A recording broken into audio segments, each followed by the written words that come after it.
Hello everyone. Today I would like to present you my reflection of a theory and practice of literacy instruction. So since we talk about instruction, besides the fundamental instruction, I believe in this course the professor hope we can develop some the capability in terms of uh, diversity, technology, and community. Why do I say that? Because I believe now more and more the immigrant moving to American. So we have to most of the time the teacher encounter to the students with different cultural and socio-economic background. And of course it is an ever-changing technology era. So the teacher should try their best to obtain the knowledge of technology and sometimes apply the technology to, make the teaching most of it in teaching. And also through this course, we know how to cooperate with other teacher and also help our student to a bigger scale of communication. So I believe there are all the objectives in this course. So here are my reflection. First of all, talk about the syllabus. I like the arrangement of our syllabus because they have very clear explanations and how me to develop the expertise gradually and also provide me the comprehensive understanding of this course. And through weekly assignment, I learned the knowledge of psychological, the sociological, and the linguistic foundations of reading and the writing processes and instruction.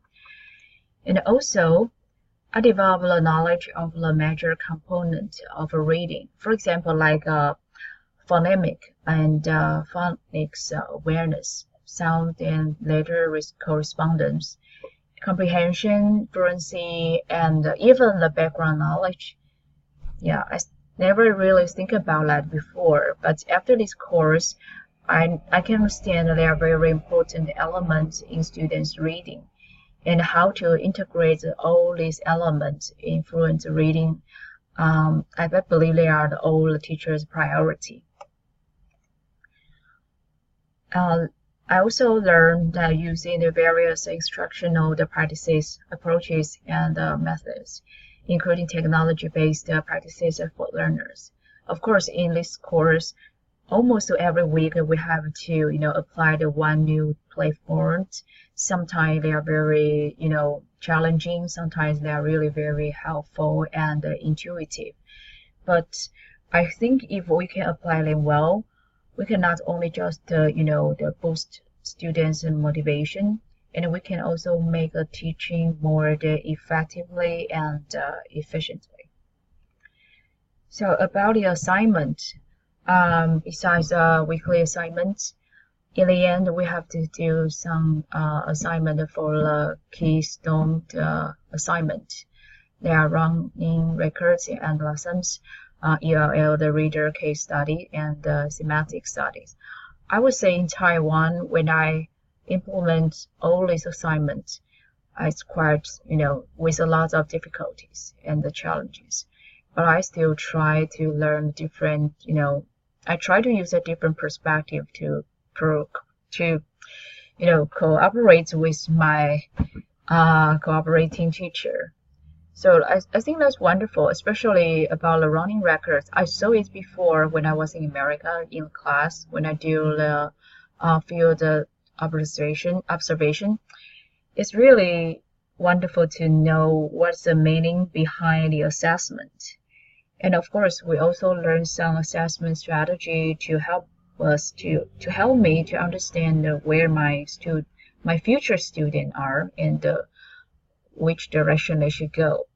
So no matter what kind of formal or informal assessment, I think in the future I would like to know more about that from maybe the internet or Google.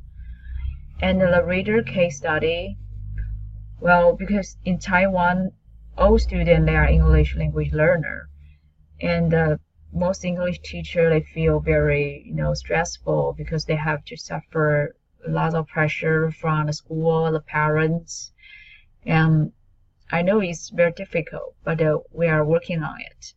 So I saw lots of very useful, material to assist the teacher to help their student, to scaffold their student. And I also appreciate this course because it provides a very wonderful, platform for us. Among peers, we can provide some comment, and sometimes through viewing others' work assignment, I can learn more. And they always give me some inspiration for my future teaching. And with the EIL teachers, as I mentioned, it's challenging, but I think it's also a very good experience because I realized that the different culture, especially the difference between first language learner and the second language learner. So I would say all this experience pushed me to seek more and deeper about my future learning. And I will say through this course, I also know some platforms that are very useful for me one day if I would like to do self-teaching, or self-learning. And I will try to apply and utilize this very handy, useful platform. So I learned a lot from this course, and thank you for your watching.